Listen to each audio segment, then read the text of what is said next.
اب آپ اس مبارک سلسلے کا 19واں حلقہ سماعت فرمائیں۔ صحابہ کی یہ بات سن کر بجائے ڈرنے کے اور ایمان بڑھ گیا، اور ان کی زبان سے نکلا قالوا حسبنا اللہ ونعم الوکیل۔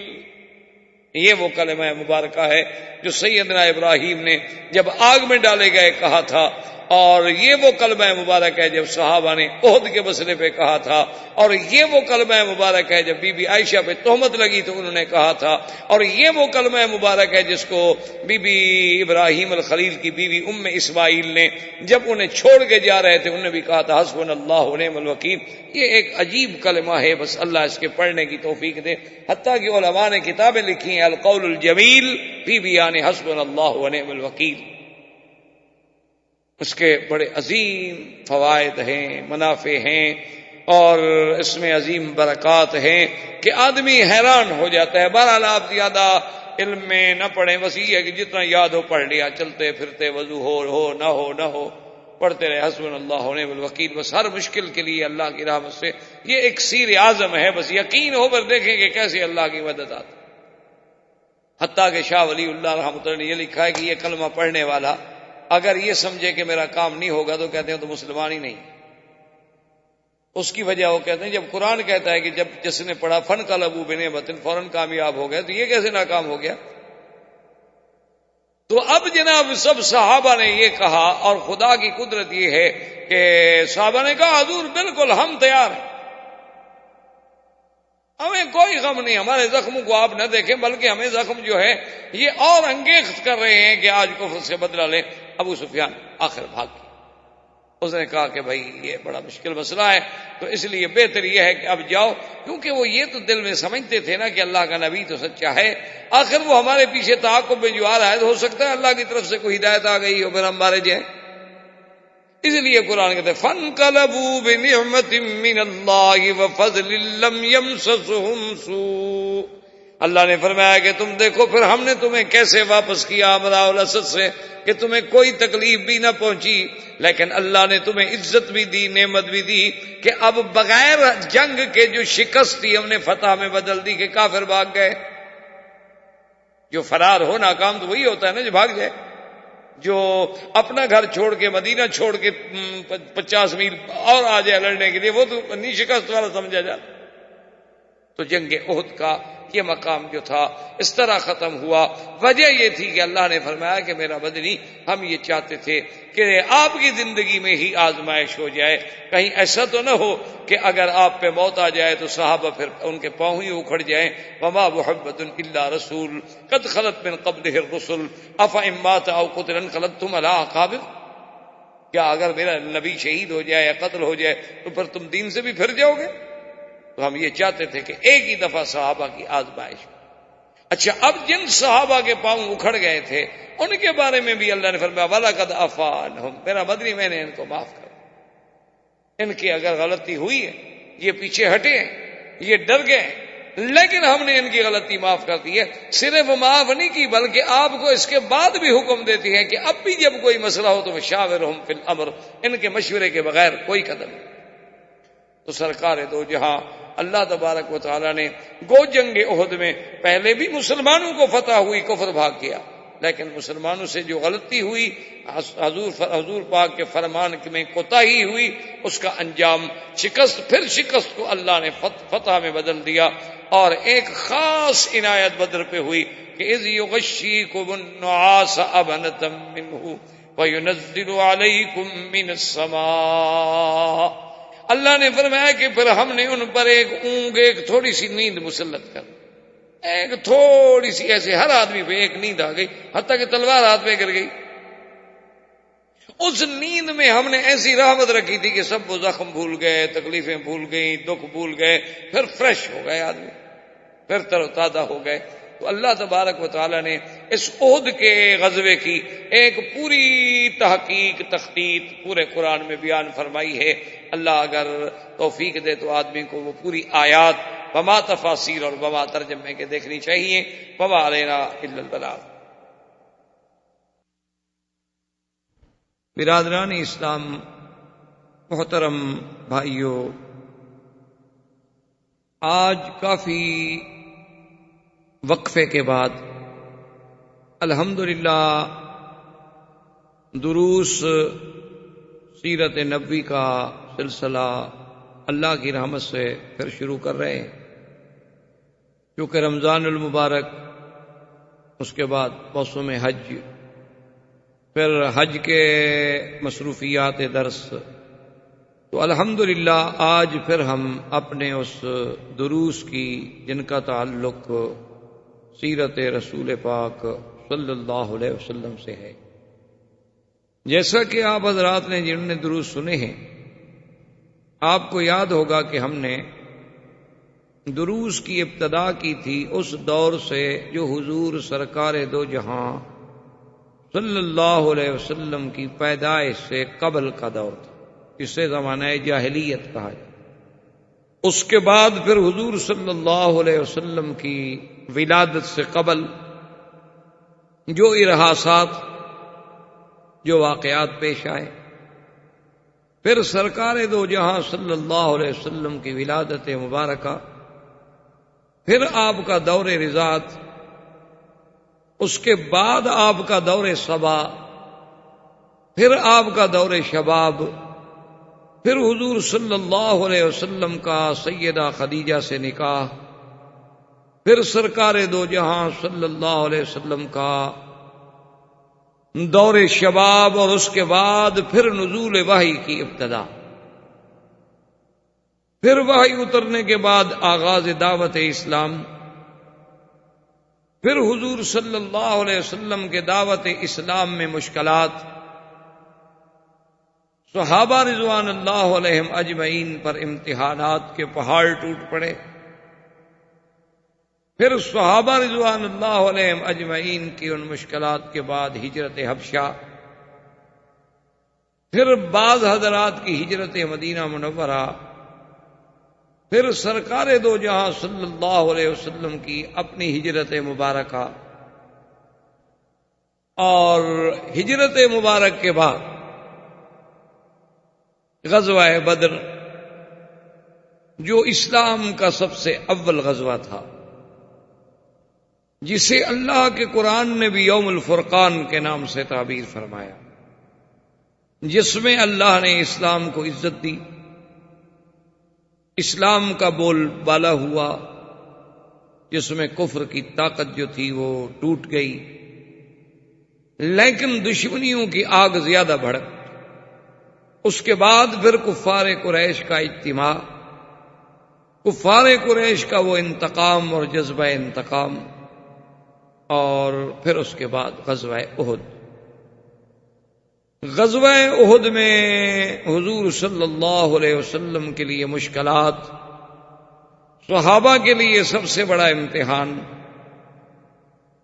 اور غزوہ احد میں اول فتح سے ہمکنار ہونا، پھر فرمان رسول کے سرانجامی میں اجتہادی خطا کا صدور ہونا، پھر اس فتح کا شکست میں بدل جانا، اور حضور صلی اللہ علیہ وسلم کے دندان مبارک کا شہید ہونا، سرکار دو جہاں کے سب سے محبوب ام محترم حضرت حمزہ رضی اللہ تعالی عنہ کا شہید ہونا، مصعب بن عمیر کی شہادت، صحابہ رضوان اللہ علیہم اجمعین کے لیے ایک بہت عظیم ابتلا کا دور۔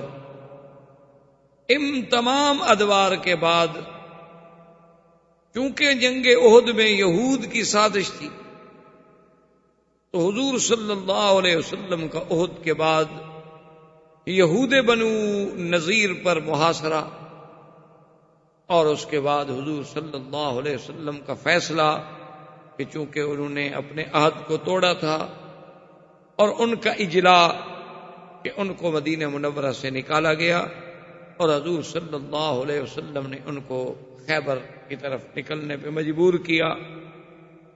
لیکن یہ پھر بھی رحمت دو جہاں کا رحمت کا انداز تھا کہ اتنے بڑے دشمنوں کو، اتنے بڑے اعداء کو، جن کی وجہ سے 70 صحابہ شہید ہوئے، جن کے نفاق کی وجہ سے مسلمانوں کو اتنے بڑے زخم سہنے پڑے، حضور صلی اللہ علیہ وسلم نے اجازت دے دی کہ جو آپ سامان لے جا سکتے ہو، ہر آدمی ایک اونٹ پر سامان اپنا لے کر چلا جائے، ہم اس سے تعارف۔ وہ لوگ وہاں سے خیبر میں آئے، خیبر میں آ کر مستقل انہوں نے ڈیرا ڈالا۔ اب مدینہ منورہ میں صرف بنو قریظہ کے کچھ لوگ رہ گئے، بنی قینقاع اور بنو نذیر جو تھے یہ سب کے سب خیبر میں۔ یہاں تک ہم الحمدللہ پہنچے تھے۔ تو اس کے بعد یہ ہوا کہ جب یہودیوں کو اتنا بڑا صدمہ سہنا پڑا کہ وہ تو سینکڑوں سالوں سے مدینہ منورہ میں ڈیرا ڈال کے بیٹھے ہوئے تھے، اور مدینہ منورہ میں ان کا ایک بڑا روب تھا۔ اوس اور خزرج کے قبیلے جو تھے وہ ان کے ایک قسم کے زیر نگیں تھے، کیونکہ ان کے پاس پیسہ تھا، دولت۔ لیکن اسلام کے اس عظمت کے بعد اب یہودیوں کو کسی پل چین نہیں آیا، اور یہ اللہ کے قرآن نے ہمارے سامنے بڑی واضح کر دی ہے بات کہ مسلمانوں سے اگر سب سے زیادہ عداوت کسی قوم میں ہے تو وہ یہود۔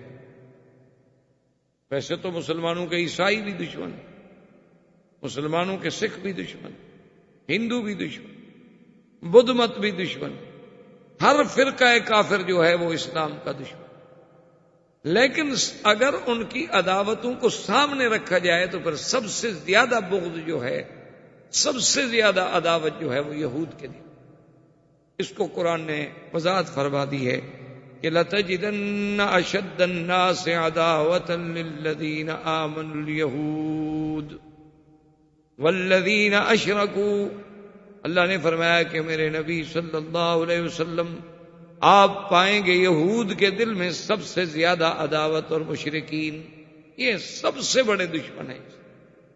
اسی لیے تاریخ عالم کا اگر آپ بنظر غائر مطالعہ کریں اور بنظر انصاف دیکھیں تو اسلام کے خلاف سرکار دو جہاں صلی اللہ علیہ وسلم کے زمانے سے لے کر آج تک جتنی سازشیں ہوئی ہیں، ہو رہی ہیں، ان سب کے پیچھے یہودیوں کا۔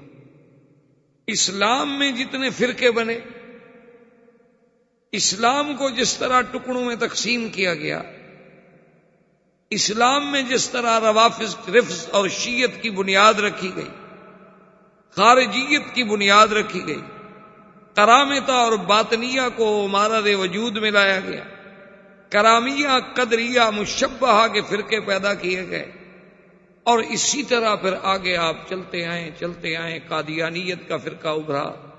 اسی طرح آپ دیکھیں کہ انگریزوں کے آنے سے قبل میں آپ کے پورے ہند میں کوئی ایسی فرقہ واریت، کوئی ایسی اختلاف، کوئی ایسی فرقہ بندیاں اور گروہ بندیاں نہیں تھیں۔ ان سب کے پیچھے جو ہے وہ سب یہود کا۔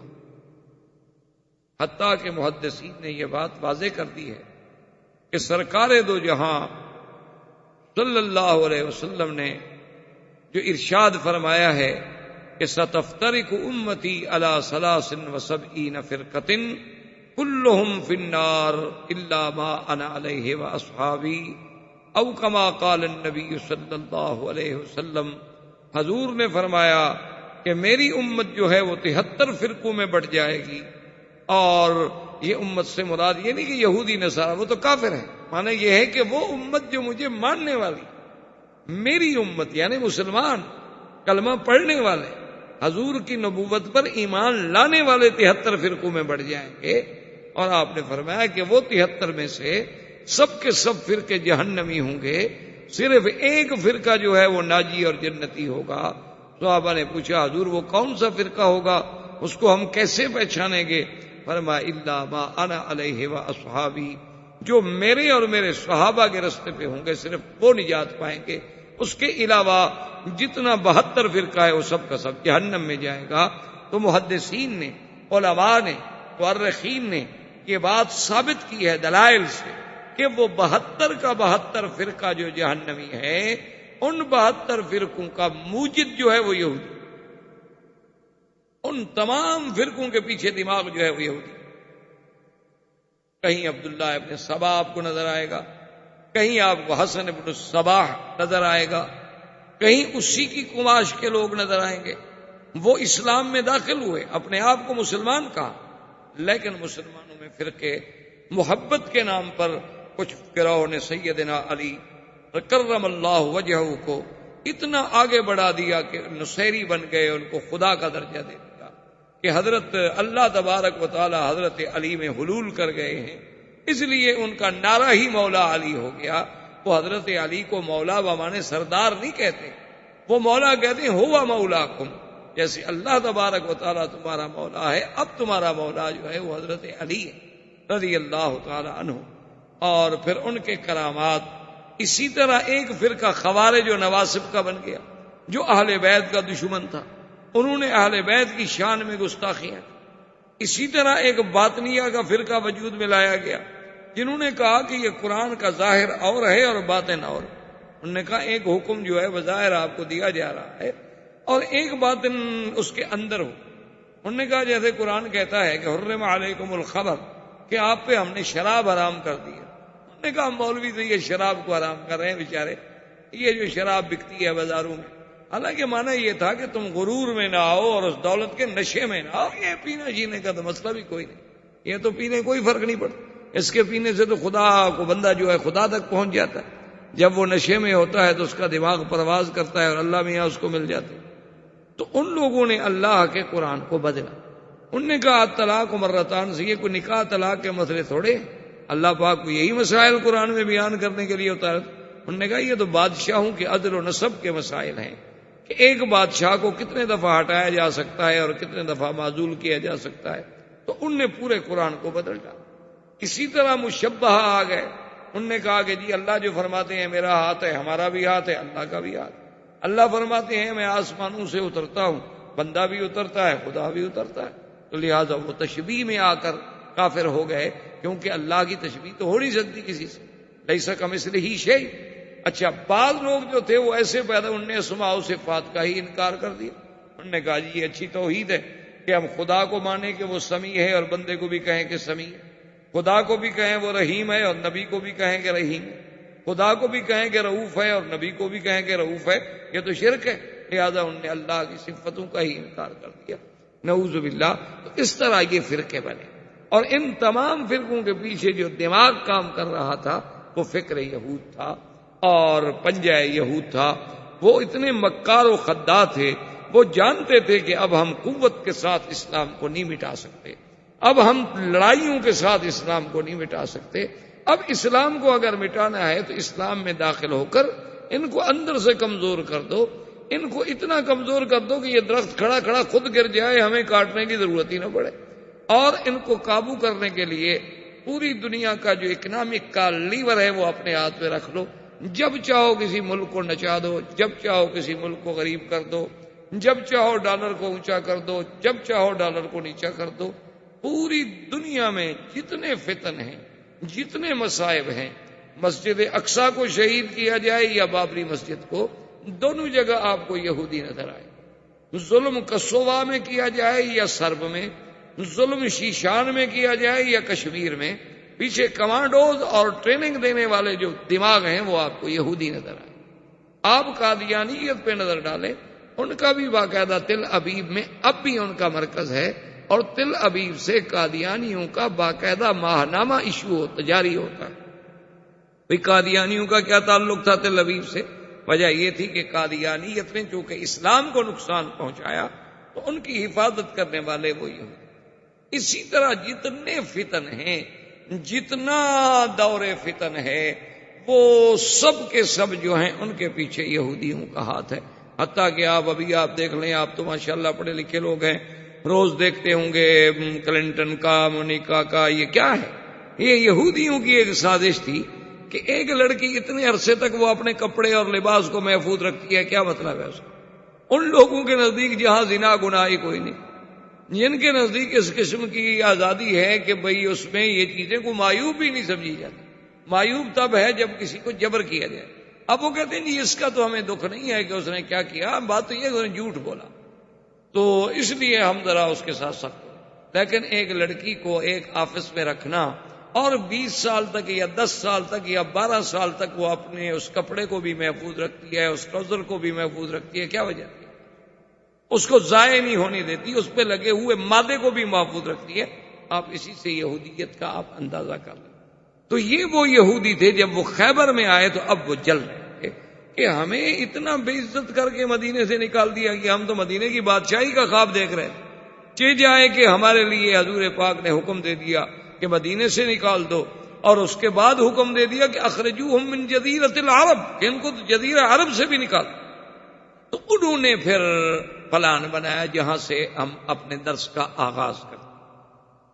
اس لیے میں نے تھوڑا سا پس منظر صاحب کا بیان کر دیا کہ چونکہ آج کل دور یہ ہوتا ہے کہ طالب سے زیادہ استاذ کو مضمون یاد رکھنا پڑتا ہے۔ میں نے کہا کہ ہم تو کم سے کم یاد کریں، کوشش کریں، کیونکہ پہلے دور میں یہ ہوتا تھا کہ طالب یاد کرتے تھے، استاذ زیادہ محنت نہیں کرتے تھے۔ طلباء کا کام ہوتا تھا کہ وہ سبق یاد کریں اور کہیں کہ کام نے چھوڑا تھا۔ آج یہ ہوتا ہے کہ نہیں، استاد یاد کرتے۔ یہ ہمارے ساتھ حرم میں بھی ہوتا ہے، یعنی اگر 1 مہینہ چھٹی کے بعد ہم سبق شروع کریں، 10 طلباء سے پوچھیں کہ بھی ہم نے کس آیت پہ سبق روکا تھا، تو ہر آدمی نئی جگہ بتا۔ اللہ تبارک و تعالیٰ کی، یہ صرف یہ نہیں کہ یہاں ہوتا ہے، حرم میں بھی یہ ہوتا ہے۔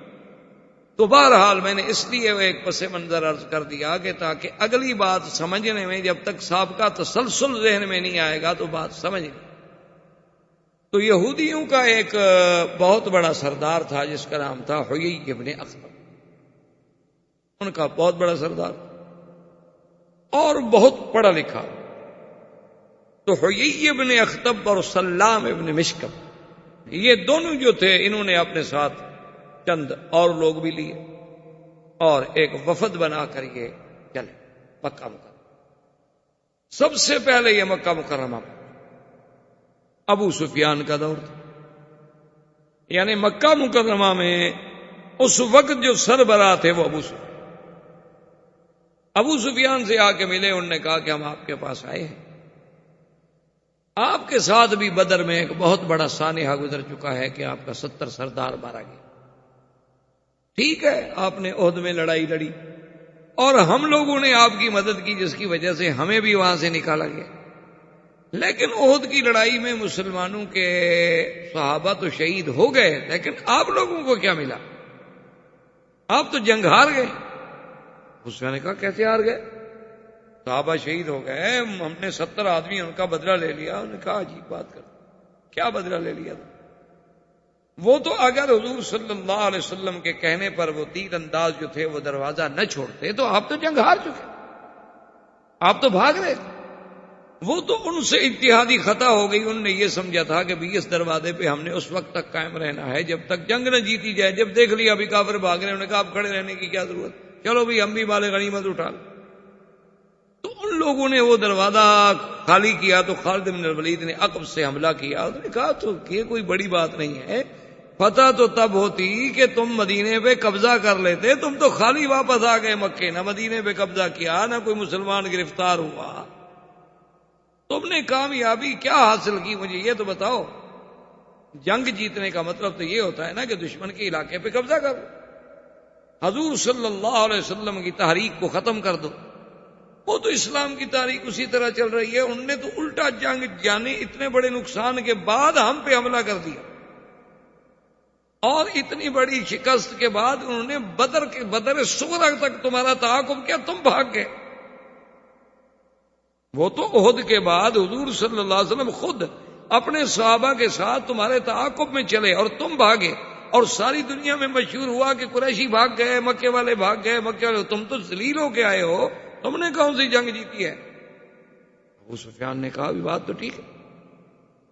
اس نے کہا تم کیا چاہتے ہو؟ اس نے کہا کیا چاہتے ہیں بھئی، اب ہم مل کے بدلہ لیں مسلمانوں سے، ابھی تک ہم ان کا کچھ نہیں بگاڑ سکے۔ پھر حضور صلی اللہ علیہ وسلم نے آپ کو دعوت دی کہ موعدکم ببدر، کہ چلو اگلے سال بدر میں پھر لڑائی ہوگی، تم بھی آ جانا ہم بھی آ جائیں۔ پھر بھی تم بھاگ گئے، تم نہیں گئے، حضور پاک تو آ گئے بدر۔ وہ تو پوری دنیا نے دیکھ لیا کہ مسلمانوں میں تو اب بھی اتنا دم خم موجود ہے کہ وہ مدینے سے چل کے بدر آ گئے، لیکن تم مکے سے بھی نہیں نکلے ڈر کے مارے۔ تو تم کیسے سردار ہو؟ کیا تم نے اسلام کا مسلمانوں کا مقابلہ کیا ہے؟ تیار ہو جاؤ، یہاں سے تم لشکر نکالو، وہاں سے خیبر سے ہم لشکر نکالیں گے، اور بنی غطفان، بنی سلیم، بنی فزارہ، ان احابی، ان سب قبائل کا میں دورہ کر رہا ہوں، ان سب کو تیار کر کے ایک ہی دفعہ ہم مدینہ منورہ پہ حملہ کریں تاکہ ہمیشہ کے لیے مدینہ کی سلطنت جو ہے وہ ختم ہو جائے اور مدینہ پہ ہم قابض ہو۔ انہوں نے کہا بھائی، ابو سفیان نے کہا بات تو ٹھیک ہے۔ انہوں نے کہا کہ ہو یہی بات یہ ہے کہ تمہاری یہ باتیں مجھے بڑی اچھی لگی، اچھی سمجھ آئی، اور میں تمہارے ساتھ دینے کے لیے تیار ہوں، لیکن ایک بات کرو، ہمیں یہ بتاؤ دیننا خیر ام دین محمد صلی اللہ علیہ وسلم۔ نے کہا تم پڑھے لکھے لوگ ہو، تورات پڑھے ہوئے ہو، انجیل پڑھے ہوئے ہو، تم سریانی پڑھے ہوئے ہو، عبرانی پڑھے ہوئے ہو، عربی جانتے ہو، اور پھر مدینہ منورہ کے محاورات جانتے ہو، کیونکہ سب سے فصیح ترین عربی بولنے والے یہودی، اب بھی یہودی جب عربی بولتا ہے تو بڑی فصاح لغت، وہ یہ بازاری لغت نہیں بولتا۔ تو یہ بتاؤ کہ ہمارا دین بہتر ہے یا دین محمد مصطفیٰ بہتر؟ اب دیکھیں، وہ یہی اپنے اختب حالانکہ یہودی ہے، تورات جانتا ہے اور خود اللہ کو ماننے والا ہے، خود نبیوں کو ماننے والا ہے، لیکن چونکہ حضور سے دشمنی تھی، کہنے لگا لا دینکم خیر، تمہارا دین بہت اچھا ہے، محمد مصطفیٰ کا دین کہاں اچھا ہے؟ یعنی شرک اچھا ہے، بت پرستی اچھی ہے، غیر اللہ کا سجدہ کرنا اچھا ہے، چونکہ دشمن کو فائدہ لینا تھا، اس لیے وہ بدبخت یعنی اپنے دین سے بھی پھر گیا، حالانکہ اس کا اپنا دین تو وہ اہل کتاب تھے، وہ یہود تھے، وہ تو خدا کو مانتے تھے، لیکن کہنے لگا دینکم خیر یا ابا سفیان، ابو سفیان تمہارا دین بہت اچھا ہے، دیکھو تم سب مل جل کے رہتے ہو، اللہ کے نبی نے تو دیکھو آ کے لڑا دیا، ماں بیٹے سے جدا ہو گئی، بیٹا ماں سے جدا ہو گیا، بھائی بھائی سے جدا ہو گیا، خاندانوں کے خاندان اجڑ کے رہ گئے، اور کوئی مدینے چلے گئے، کوئی مکے میں رہ گئے، ان نے تو جی وہ باپ دادے کے دین کو ہی جھٹلا دیا، ان کا دادا پر دادا جس دین پہ تھے اس کو بھی غلط کر دیا، تمہارا دین بہت اچھا ہے۔ اب اس پہ ہم خوش ہو کے دیکھا اب وہی نا بات، کیوں ایسا کیسے مقابلہ کریں؟ اگر ان کا دین اچھا ہے تو پھر ہم کیوں لڑتے رہیں بھائی؟ ہاں اگر ہمارا دین اچھا ہے، اسی لیے جب تک کہ آدمی کسی کو کسی مذہبی نقطۂ نظر پر اس کے اندر کوئی جذبہ پیدا نہ کرے، اس وقت تک نہ تحریکیں چلتی ہیں اور نہ کوئی بندہ جان دیتا۔ اسی لیے یہ آپ کے سیاسی لیڈر جو ہے نا، یہ بڑے چالاک ہوتے ہیں، جب ان کو تحریک چلانی ہو تو پھر یہ علماء کے دروازے پہ، مولوی صاحبان کے دروازے پہ، مدارس کے دروازے پہ آ کے، کہ دین والے آدمی تھوڑا سا تو آگے آئے نا، تاکہ لوگوں کو ہم کہہ سکیں کہ بھائی ہم تو نظام مصطفیٰ کے لیے لڑ رہے۔ تو جب حضور کے نظام کی بات آئے گی تب لوگ جان دیں گے، ایسے کو پاگل تھوڑا ہو گیا کسی لیڈر کے لیے مر جائے، اگر مرے گا تو ہر کوئی کہے گا یار تو مردود ہے، خودکشی کر کے حرام موت مر گیا، دفع ہو، 2 مریں گے، 4 10 15 20 ختم۔ لیکن جب اسلام کی بات ہوگی تو پھر ہر بندہ سمجھتا ہے کہ میں تو اب اللہ کے رسول کے لیے جانتا ہوں۔ اس لیے ان کو جب ابھار دیا کہ تمہارا دین اچھا ہے تو اب قریش بھی تیار ہو گئے، اور یہی ابن اختب نے جا کے بنو سلیم سے معاہدہ کیا، بنو غطفان سے معاہدہ کیا۔ بنو غطفان ایک بہت بڑا قبیلہ تھا اور بڑا جنگجو قبیلہ تھا، ان نے کہا کہ ہوئی ابن اختب تم فکر نہ کرو، 4000 تو صرف ہم دیں گے نا آپ کو لڑنے میں۔ اور بنو فزارہ سے معاہدہ کیا۔ یہ تمام معاہدے ہونے کے بعد آپ یعنی اندازہ کریں کہ 10,000 آدمی اس زمانے میں صرف لڑائی لڑنے والا، 10,000 مقاتل، یعنی آپ سوچیں کہ آج سے 1400 سال پہلے 10,000 آدمی کا جنگ کے لیے نکلنا کو معمولی سی بات نہیں ہوتی۔ 10,000 مقاتل تیار ہوا، اور یہ خبریں ایستا ایستا ایستا ایستا چلتے چلتے مدینہ منورہ میں بھی پہنچی کہ یا رسول اللہ صلی اللہ علیہ وسلم، یہودیوں نے اپنی سازشوں کا جال بچھا دیا ہے، ان کے وفود بن گئے ہیں، کوئی وفد کہیں جا رہا ہے، کوئی وفد کہیں جا رہا ہے، اور بڑی زبردست تیاریاں ہو رہی ہیں، اور اب ان کا منشا یہ ہے کہ ایک ہی دفعہ مدینے پہ حملہ کریں، اور جب ایک ہی دفعہ مدینہ منورہ پہ حملہ کریں گے تو بس ہمیشہ کے لیے ان کی قوت کو توڑ۔ حضور صلی اللہ علیہ وسلم نے چونکہ اللہ کا حکم ہے، فرمایا فشاورہم فی الامر، فَإِذَا عَزَمْتَ فَتَوَكَّلْ عَلَى اللَّهِ، میرے مدنی صلی اللہ علیہ وسلم جب کوئی مسئلہ پیش آئے تو اپنے صحابہ سے مشورہ، اپنے صحابہ سے رائے لیں۔ حضور پاک نے تمام صحابہ کو بلایا، سیدنا ابو بکر، سیدنا عمر، سیدنا عثمان، سیدنا علی، بڑے بڑے اجلہ صحابہ، تمام صحابہ اکٹھے ہوئے۔ حضور پاک نے ان کو خبر دی اور بتلایا کہ اس طرح ہمارے خلاف ایک محاذ بن چکا ہے، اور یہود، مشرکین، احابیش اور بنو غطفان، بنو سلیم، بنو فزارہ، یہ تمام قبائل مل کر مدینے پہ حملہ کیا۔ اب بتائیں، صحابہ کرام نے اپنی اپنی رائے دی۔ حضرت سلمان فارسی رضی اللہ تعالی عنہ کھڑے ہوئے، انہوں نے کہا کہ یا رسول اللہ صلی اللہ علیہ وسلم، اگر اجازت ہو تو میں کچھ عرض کر سکتا ہوں؟ انہوں نے فرمایا کہ ہاں، بات کر۔ انہوں نے کہا حضور جب اس قسم کے حالات پیدا ہو جاتے تھے نا فارس میں، کیونکہ اس زمانے میں فارس سپر پاور تھا، روم سپر پاور تھا، فارس کا جو لقب تھا بادشاہوں کا وہ کسریٰ تھا، اور روم کا جو ہے وہ ہرقل۔ تو یہ اس وقت کی، اس زمانے کی بہت بڑی سپر پاور تھی۔ انہوں نے کہا کہ فارس میں یہ ہے کہ اگر کسی مقام پر کسی قلعے کو، کسی علاقے کو، کسی شہر کو بچانا ہے اور ہماری طاقت کم ہے، دشمن کی طاقت بہت زیادہ ہے، تو ہم پھر خندق کھودتے ہیں۔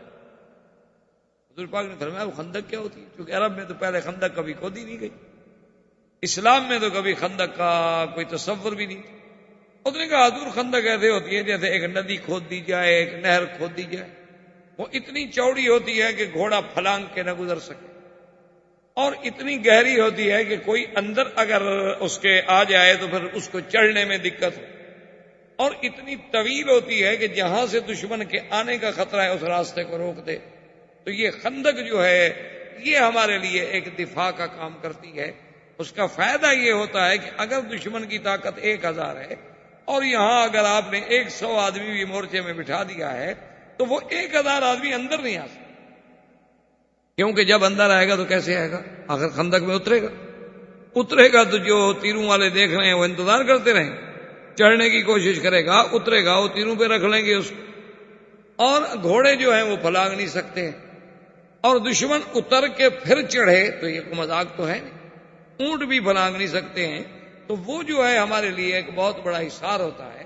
ہم کھانے کا، پینے کا، پانی کا اندر سب کچھ رکھ لیتے ہیں کہ بھی اگر محاصرہ لمبا ہو جائے اور دشمن زیادہ دیر بیٹھ جائے تو ہم کم سے کم بھوکے تو نہ مر جائیں۔ تو یہ سارے انتظام کرنے کے بعد حضور نے فرمایا کہ بھی میری رائے میں تمہاری رائے بہت اچھی ہے، میں اس کو قبول کرتا ہوں اور ہمیں خندق کھودنی چاہیے۔ اسی کے لیے اس غزوے کا نام جو ہے احادیث مبارک میں غزوہ خندق، اور اسی لیے اس کا نام غزوہ احزاب۔ احزاب کہتے ہیں حزب، یعنی مختلف جماعتیں ٹکڑے ٹکڑے بن کے ایک حزب بن کے آ گئی میدان میں، کیونکہ یہ بھی تو مکے والے اور یہودی اور غطفان اور فزاری اور سلیم، یہ سارے احابیش مل کے آ رہے تھے، اسی لیے اس کا نام غزوہ احزاب بھی ہے اور اس کا نام غزوہ خندق۔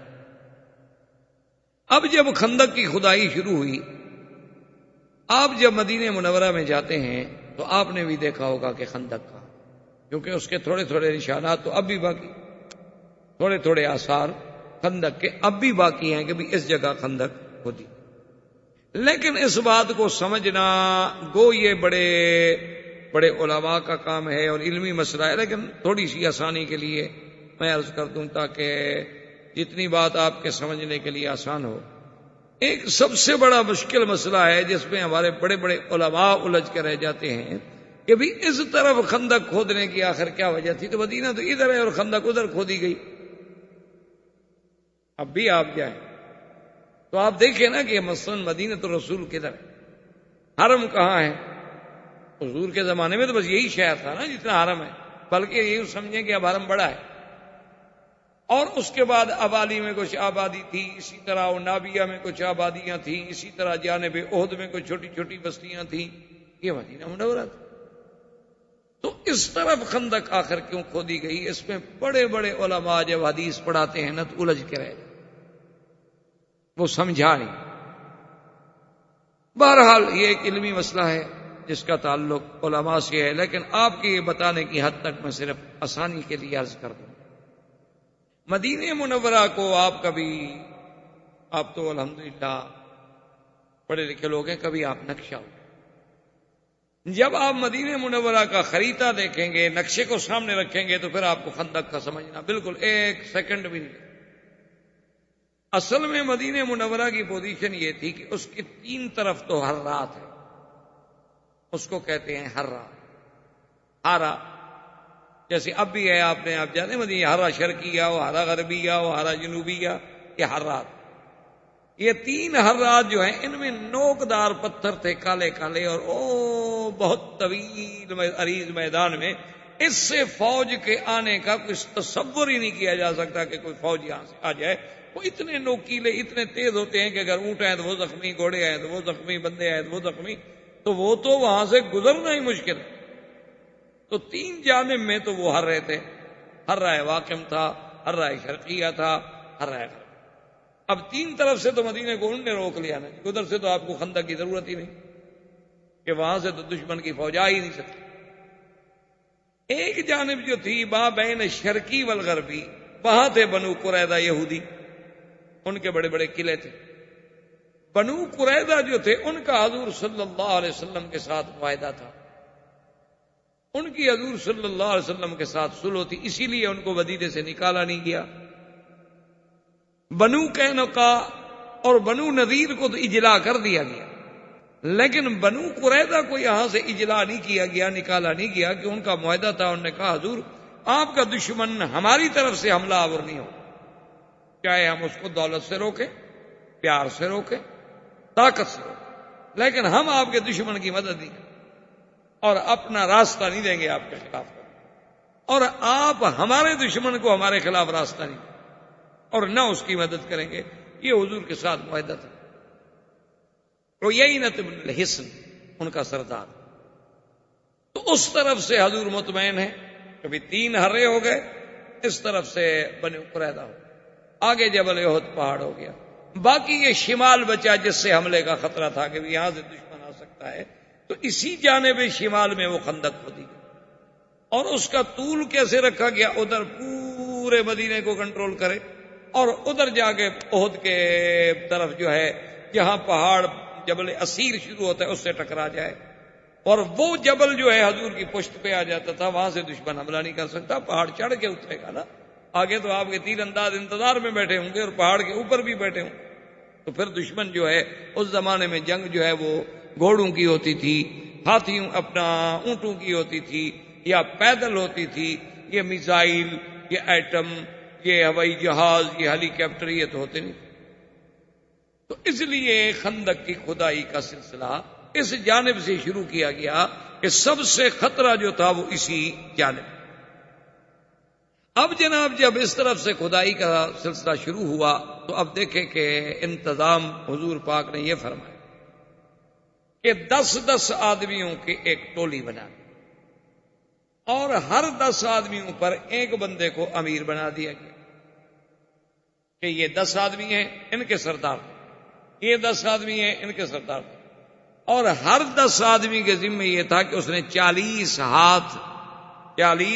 ہاتھ جو ہے وہ کھدائی کر، عرض اتنا ہو کہ بھئی گھوڑا جمپ کر کے بھی کراس نہ کر سکے، نیچے اتنا ہو کہ کوئی جلدی سے نیچے سے اوپر چڑھ بھی نہ سکے، اور لمبائی اس کی ہوگی ادھر مدینہ منورہ سے لگے گی اور ادھر جبل اسیر سے جا کے، تو یہ طے ہو گیا، اور اس پر حضور صلی اللہ علیہ وسلم کے صحابہ نے عمل کرنا شروع کر دیا۔ اور یہ صحیح حدیثوں میں ہے کہ جب وہ خندق کھودی جا رہی تھی تو اس وقت صحابہ مل کر ایک رجز پڑھتے تھے کہ اللہم لا عیش الا عیش الآخرہ فاغفر الانصار والمہاجرہ، کہ اللہ اگر کوئی عیش ہے، آرام ہے، تو وہ آخرت کا، دنیا تو کچھ نہیں، دنیا میں تو آرام ہے ہی نہیں، یہ دنیا تو ہے ہی کانٹوں کی سے، یہاں تو دشمنوں کو آرام ملتا ہے، اپنوں کو تو آرام نہیں ملتا، اور یا اللہ مہاجر و انصار کی مغفرت فرما۔ یہ صحابہ گا رہے ہیں رجز پڑھ رہے ہیں اور کھود رہے ہیں اور کھدائی ہو رہی ہے اور مقابلہ چل رہا ہے۔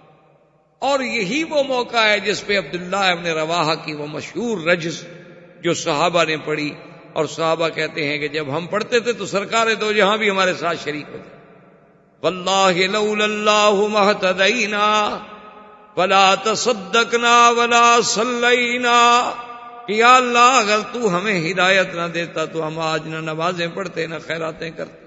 فَأَنزِلًا سَكِينَةً عَلَيْنَا، یا اللہ ہم پر اپنی رحمت کی برسات کر دے۔ اور اگر ہم نے کافروں نے اندعوا ابینا ابینا ابینا، اگر کافر ہمیں بلائیں کہ سلو کر لو تو ہمارا کھلا انکار ہے، کھلا انکار ہے۔ تو صحابہ کہتے ہیں کہ جب حضور بھی ملتے تو رفع صوتہ، حضور اپنی آواز بلند کر۔ تو اتنی صحابہ نے یعنی اس محبت سے، اس تڑپ سے، اس جذبے سے، اس شوق سے خندق کو کھودا کہ اس کی تاریخ میں کوئی نہیں۔ اور اسی اسنا میں ایک پتھر آ گیا، اتنا شدید وہ پتھر تھا کہ صحابہ کہتے ہیں کہ ہمارے تمام ہتھیار جو تھے وہ بیکار، اب اس پر کوئی پتھر ہتھیار کام نہیں کرتا۔ تو سرکار دو جہاں صلی اللہ علیہ وسلم کو خبر دی گئی، یا رسول اللہ صلی اللہ علیہ وسلم، ایک ایسا سخت ترین پتھر آ گیا ہے کہ وہ نہیں، ہمارے ہتھیار، ہمارے اوزار، ہماری کدالیں، ہمارے فؤوس سب ٹوٹ گئے، اب آپ مہربانی فرمائیں۔ تو صحابی کہتے ہیں فقدم رسول اللہ صلی اللہ علیہ وسلم، سرکار دو جہاں تشریف لائے، آپ نے فرمایا این الصخرہ، تو وہ پتھر کا، صاحب نے کہا حضور یہ، حضور نے فرمایا پانی لے، اس پتھر پہ حضور نے پانی ڈالا، فضرب ضربۃ فصار کأنہ کثیبا، صحابہ کہتے ہیں کہ حضور نے ایک ہی ضرب ماری تو ریزہ ریزہ ہو گیا جیسے ریت ہو، جو ہم سے نہیں ٹوٹتا تھا وہ پتھر ایسے ریزہ ریزہ ہوا کہ معلوم یہ ہوتا تھا کہ وہ تو ریت کے ذرے بن گئے۔ تو حضور صلی اللہ علیہ وسلم کا معجزہ اللہ نے اس احوال میں بھی دیکھا۔ پھر کھدائی شروع ہو، اس کے بعد ایک اور پتھر جس پہ تمام صحابہ نے پھر زور لگا دیا کہ بھی بار بار اب ہم حضور کو تو تکلیف نہ دیں، لیکن جو ہے خدا کی شان ہے کہ وہ پتھر بھی نہیں ٹوٹا۔ حضور صلی اللہ علیہ وسلم کو مجبوراً اطلاع دی گئی کہ یا رسول اللہ صلی اللہ علیہ وسلم بالخندق صخرۃ، ایک بڑا شدید صخرہ، بہت بڑا سخت، اور حضور اگر ہماری پوری خندق مثلا 4 میل ہم نے کھدائی کر لی ہے اور درمیان میں ایک ٹکڑا رہ جائے تو وہ تو خطرہ ہے نا، اسی سے دشمن عبور کر سکتے، کامیاب تو تب ہوں گے ہم جبکہ کھدائی ہماری مکمل ہو۔ اب جب وہ پتھر آیا تو حضور صلی اللہ علیہ وسلم پھر تشریف لائے، آپ نے پھر اپنے ہاتھ مبارک میں کدال پکڑی اور فرمایا اللہ اکبر، آپ نے ضرب ماری اس پتھر پہ۔ صحابہ کہتے ہیں اس سے ایسا نور نکلا کہ پورا خندق کا ماحول جو تھا وہ روشن، ایسے معلوم ہو جیسے کہ اس کے اندر سے آگ نکلی ہے یا روشنی نکلی ہے یا لائٹ نکلی ہے۔ بعد نے تو یہ سمجھا کہ پتھر پہ جب لوہا لگتا ہے تو ایسی کوئی چنگاری نکلتی ہے، لیکن ایسی چنگاری تو نہیں ہوتی کہ پوری خندق روشن ہو جائے، پورا ماحول روشن ہو جائے، پورا علاقہ روشن۔ حضور نے دوسری ضرب ماری تو دوسری روشنی، اور فرمایا اللہ اکبر، صحابہ کہتے ہیں فصرخ رسول، حضور نے پوری آواز سے کہا اللہ اکبر، آپ نے پھر تیسری ضرب ماری، اس سے پھر روشنی نکال، اللہ اکبر، اور ریزہ ریزہ۔ صحابہ نے کہا حضور ہم نے سمجھ نہیں آئی، ایک تو ہمیں سمجھ نہیں آئی کہ اتنی بلند آواز سے تو آپ نے کبھی بھی اللہ اکبر نہیں کہا، اور ایک بات ہمیں سمجھ نہیں آئی کہ چلو پتھر پہ لوہا لگے تو اس سے کوئی نہ کوئی روشنی نکل آتی ہے، چنگاریاں پھوٹ پڑتی ہیں، لیکن اتنی بڑی روشنی کہ پورے خندق کا علاقہ روشن ہو جائے، پورے لوگ حیران ہو جائیں، یہ کیا بات؟ تو حضور پاک نے فرمایا کہ جب میں نے پہلی ضرب ماری تو اس روشنی میں اللہ نے مجھے روم کا علاقہ دکھلایا اور اشارہ ملا کہ محمد پاک تیرے صحابہ اور تیری اسلام کی فوج تو روم بھی فتح کرے گی۔ وہ پورا علاقہ دکھلایا گیا مجھے روم کا کہ وہاں تک میرا اسلام جائے گا۔ جب میں نے دوسری ضرب ماری تو اللہ نے مدائن فارس کا علاقہ دکھایا کہ میرا مدنی یہ بھی تمہارے زیر نظر۔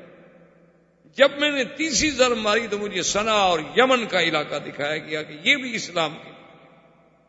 صحابہ کھڑے ہیں کہتے ہیں صدق رسول اللہ. کہ اب حالانکہ دیکھیں کہ حالات یہ ہیں کہ اپنی حفاظت کے لیے خندق کھودی جا رہی ہے جان بچانے کے لیے، لیکن وہ اللہ کا نبی خبر یہ دے رہے ہیں کہ سپر پاور ختم ہو جائے. خبر یہ دے رہے ہیں کہ ایک وقت آئے گا کہ جب اسلام یہاں پہنچے گا وہ علاقہ بھی ہم فتح کریں گے.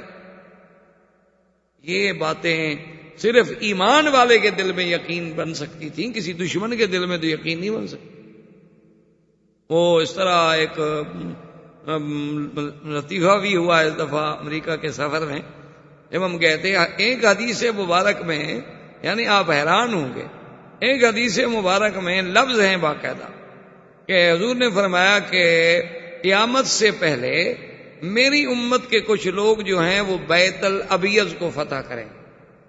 وائٹ ہاؤس، بیت الابیض کا کیا معنی ہے؟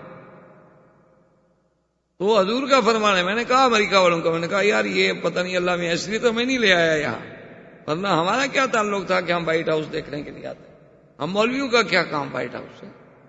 تو ہو سکتا ہے کہ وہ حدیث ہمارے ذہنوں میں ہو اور اسلام ہمیں بتا رہا ہو کہ آپ ہم پہنچ سکتے ہیں، تو اسلام کا غلبہ بھی ہو سکتا ہے. کون سی مشکل بات. گو بعض علماء نے کہا کہ وہ بیت الابیض سے مراد فارس تھا، کوئی کہتے ہیں روم تھا، کوئی کہتے ہیں کچھ تھا، لیکن ان کا مجھے دکھائیں ان کے محاورات میں کسی محل کا نام بیت الابیض ہو. بھائی ان کا کوئی کسرا کے نام پہ محل ہوگا، کوئی ہرقل کے نام پہ محل ہوگا، کوئی فارس کے نام پہ محل ہوگا. بیت الابیض کیسے آ گیا آخر حدیث میں؟ اسی طرح ابو داؤد کی ایک حدیث ہے جس میں واضح حضور نے فرمایا کہ پانی پہ جنگ ہوگی. اب ساری دنیا کہہ رہی ہے نا کہ آنے والی جنگیں جو ہیں وہ آبی وسائل پہ ہوں گی، پانی پہ جھگڑے ہوں گے، لڑائیاں پانی پہ لڑی جائیں گی. حضور نے 1400 سال پہلے فرما دیا، 1400 سال پہلے. تو بہرحال یہ ایک الگ موضوع ہے، پھر ہم اپنے راستے سے دوسری طرف چلے جائیں گے. تو کہنے کا مقصد یہ تھا کہ جن کے دل میں ایمان ہو وہ تو فوراً کہہ دیتے تھے نا کہ سادہ کا رسول، بھئی حضور نے جو فرمایا سچ. ورنہ اللہ کا نبی یہاں کھڑے ہو کر اس روشنی میں اللہ اگر ان کو فارس دکھا سکتے ہیں، روم دکھا سکتے ہیں، یمن دکھا سکتے ہیں، تو ایک وقت آئے گا جیسے حضور فرما رہے ہیں کہ یقیناً فتح. لیکن ان حالات میں پیشین گوئی ہو اور اس پر ایمان لانا بھی تو بڑے ایمان کا مسئلہ تھا. اچھا، اور جو منافق تھے مدینہ منورہ میں وہ بھی خندق کھدائی میں آگے جاتے تھے.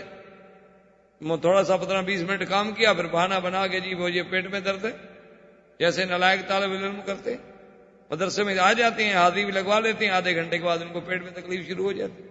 یا جیسے ہمارے نالائق مسلمان اکثر رمضان شریف میں بیمار ہو جاتے ہیں تاکہ روزہ نہ رکھنا پڑے. بیمار کے لیے گنجائش ہے نا کہ روزہ قضا کر. تو بہرحال یہ ہے کہ بھئی منافقوں نے کہا کہ دیکھو یار مسلمانوں کا بھی عجیب عالم ہے، اپنی جان بچانے کے لیے تو خندقیں کھود رہے ہیں اور خبریں دے رہے ہیں ہمیں کسرا اور کیسر کی اور فارس کی اور روم کی، لیکن مسلمان جو تھے وہ کہتے صدق، جو حضور نے فرمایا وہ سچ ہے اور ایک دن سچ ہو کے رہے. اور یہی وہ خندق کا واقعہ ہے کہ جس میں ایک صحابی نے آ کر حضور صلی اللہ علیہ وسلم سے عرض کیا کہ یا رسول اللہ، ایک تو پتھر کا کھودنا، دوسرا ہمارے پاس قلت غذا، کھانے کو کچھ. اس کا نتیجہ یہ نکلا ہے کہ حضور یہ دیکھیں میں نے پیٹ پہ پتھر باندھا. پیٹ پہ پتھر باندھنے کا مطلب یہ تھا کہ کھانا تو ہے نہیں، تو آنتوں میں پانی پی پی کے بل نہ پڑ جائیں، تو انہوں نے پتھر باندھ دیے تھے کہ چلو کم از کم آتے تو سیدھی رہیں، پیٹ تو سیدھا رہے، اور تو کچھ نہیں. یا کم از کم جب ٹھنڈا ٹائم ہوگا یہ پتھر ٹھنڈا ہوگا تو کچھ اس کی ٹھنڈک سے بھی ہمیں فائدہ پہنچے. تو اس لیے صحابی نے کہا فرفع صوبہ، یا رسول اللہ ہماری یہ حالت ہے. فرفع صوبہ رسول اللہ صلی اللہ علیہ وسلم، حضور پاک نے بھی اپنا قمیص مبارک اٹھایا تو آپ نے 2 پتھر، آپ نے فرمایا کہ تم نے تو 1 پتھر باندھا ہوا ہے نا، میں اللہ کا نبی ہو کر بھی تو 2 پتھر باندھے ہوئے ہوں. اللہ کا شکر کرو، اللہ آزمانا چاہتے ہیں تو ہم کیا کریں. حضرت جابر ابن عبداللہ فرماتے کہ جب میں نے دیکھا کہ حضور صلی اللہ علیہ وسلم کی پھاقہ کا اور بھوک کا یہ حالت ہو گئی کہ حضور کے پیٹ پہ پتھر بندھے ہوئے، تو میں جلدی سے دوڑا گھر میں اور اپنی بیوی سے آ کے پوچھا کہ گھر میں کچھ ہے؟ اس نے کہا کہ ہاں ایک چھوٹا سا بکرا ہے، چھوٹا سا اناک، اور گھر میں کچھ جو ہے، اور گھر میں کچھ زیت ہے۔ میں نے کہا مجھے یہ بتاؤ کہ یہ اگر کھانا پکایا جائے تو کتنے آدمیوں کو کافی ہو جائے گا؟ میں نے حضور کو دیکھا ہے، مجھ سے تو برداشت نہیں ہوتا۔ تو اس نے کہا کہ یوں کر لیں کہ اگر 3 آدمی حضور کے ساتھ اور ہوں اور چوتھے آپ ہوں، یا 4 اور ہوں اور 5ویں آپ ہوں، 5 آدمی سے زیادہ کا کھانا نہیں ہو سکتا۔ ہمارے پاس جو جو ہے، جو آٹا ہے، جو زیت ہے، جو گوشت نکلے گا 1 سے 1.5 کلو 2 کلو نکلائے گا، تو یہ 5 آدمیوں سے زیادہ کا نہیں ہو سکتا۔ تو حضور صلی اللہ علیہ وسلم کو جا کے جلدی دعوت کرو، میں اس وقت تک کھانا تیار کر۔ حضرت جابر ابن عبداللہ رضی اللہ تعالی عنہ تشریف لائے، آ کے حضور کی خدمت میں کہا کہ حضور میں نے ایک بات کہنی ہے اور علیحدگی میں کہنی ہے۔ حضور فرمایا ٹھیک۔ فسر الی رسول اللہ، اس نے رازداری میں آ کے بات کی۔ اس نے کہا رسول اللہ ہمارے گھر میں اتنی کھانا ہے کہ یا تو آپ رابع ہوں او خامس، یا تو آپ چوتھے ہوں یا آپ 5ویں، اس سے زیادہ کھانا نہیں ہے گھر۔ اور فرمایا اچھا ٹھیک۔ حضور نے اپنے کپڑے مبارک جھاڑے اور خندق سے باہر آئے، خندق کے کنارے پہ کھڑے فرمایا یا معاشر الانصار والمہاجرین ہلموا الی دعوت جابر، آؤ سب کٹے ہو جاؤ، دعوت کر۔ تمام صحابہ کام چھوڑ دیں، جابر کی دعوت ہے۔ حضرت جابر کہتے ہیں میرے تو پاؤں تلے زمین نہیں گئی، میں نے اجازت دی۔ میں نے کہا حضور میں گھر جا کے ذرا انتظام کرتا ہوں۔ اب ہاں ٹھیک ہے۔ میں دوڑا آیا تو میرے چہرے پہ ہوائیاں اڑ رہی ہیں۔ بیوی نے کہا ماں بھی کہا جابر کیا ہو گیا تمہیں؟ میں نے کہا کیا ہو گیا؟ 5 آدمی کا ہمارے گھر میں کھانا ہے، حضور سارا لشکر لا رہے ہیں، وہ تو 400 آدمی آ رہا ہے۔ اس نے کہا مجھے یہ بتاؤ حل اخبرت رسول اللہ صلی اللہ علیہ وسلم ام لا، مجھے یہ بتاؤ کہ تم نے حضور کو بتلا دیا تھا کہ ہمارے گھر میں کیا ہے؟ میں نے کہا میں نے بتلا دیا۔ تو اس نے کہا کہ پھر جس نے بلایا ہے وہ جانے، اس کا خدا جانے، تم کیوں مرے جا رہے ہو؟ ہم نے تو نہیں بلایا نا، ہم نے تو حضور کو بلایا۔ اب حضور نے دعوت دی ہے تو پھر اللہ جانے، اللہ کا رسول جانے، ہم کیا کر سکتے؟ حضور تشریف لے آئے، آپ نے فرمایا ابھی کہاں ہے وہ دیکھی گوشت؟ جی کہاں ہے وہ آٹا ہے؟ آپ نے اپنا لعاب مبارک ڈالا، دعا فرمائی، اور اس کے بعد آپ نے فرمایا کہ ایسا کرو کہ 10-10 آدمیوں کی ٹولی بٹھا دو اور روٹیاں دیتے جاؤ، روٹی میں سالن ڈال کے ایک آدمی کو دیتے جاؤ۔ اب جناب جابر کہتے ہیں کہ جی ہم چلا رہے ہیں اور چلا رہے ہیں اور چلا رہے ہیں، اور میں ادھر دیگچی کو دیکھتا ہوں، جتنا ہم نکالتے جا رہے ہیں اتنا زیادہ ہوتا جا رہا ہے، جتنا ہم نکالتے جا رہے ہیں اتنا زیادہ ہوتا جا رہا ہے، تمام لشکر کھا کے چلا گیا۔ اور حضرت جابر کہتے ہیں خدا کی قسم ہے میں حیران تھا کہ بھئی سالن پہلے سے بڑھ گیا ہے یا کم ہو گیا ہے، مجھے سمجھ نہیں آیا۔ تو حضور نے فرمایا جابر کیوں پریشان، ان اللہ رزقنا، اسی نے رزق دیا ہے، یہ تو اسباب کی بات ہے، اصل رزق دینے والے تو وہ ہیں جس میں چاہیں برکت عطا فرما دیں، اس میں چاہو تم بھی کھاؤ، گھر والوں کو بھی کھلاؤ، سب۔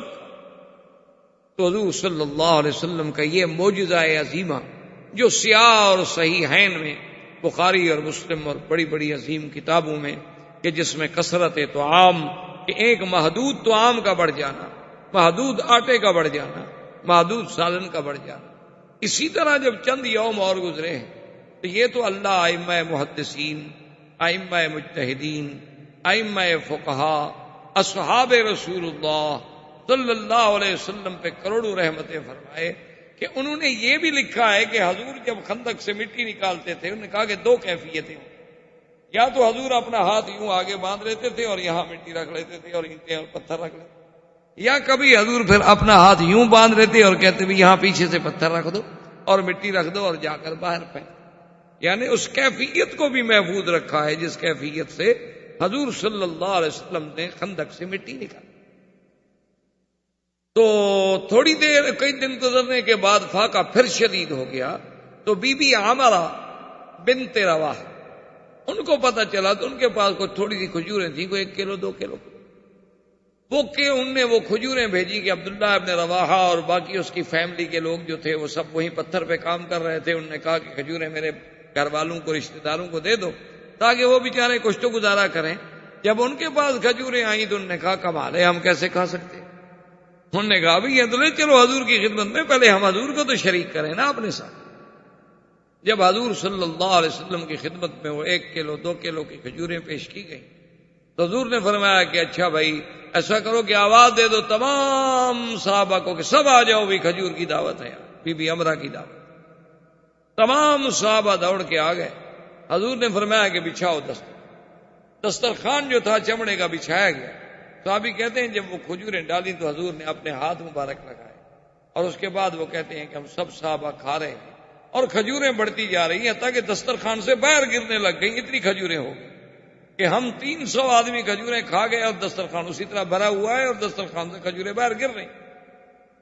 کہتے ہیں کہ حضور صلی اللہ علیہ وآلہ آلہ واصحابہ وسلم تسلیما کثیرا کثیرا کا یہ معجزہ مبارک جو ہے یہ بھی اسی خندق کے موقع پر پیش آیا کہ اللہ تبارک و تعالی نے حضور صلی اللہ علیہ وسلم کی برکت سے تمام خندق کے اپنا معجزات، اس کی کھدائی، اس کی محنت، حتیٰ کہ وہ خندق جو تھی تیار ہو گئی۔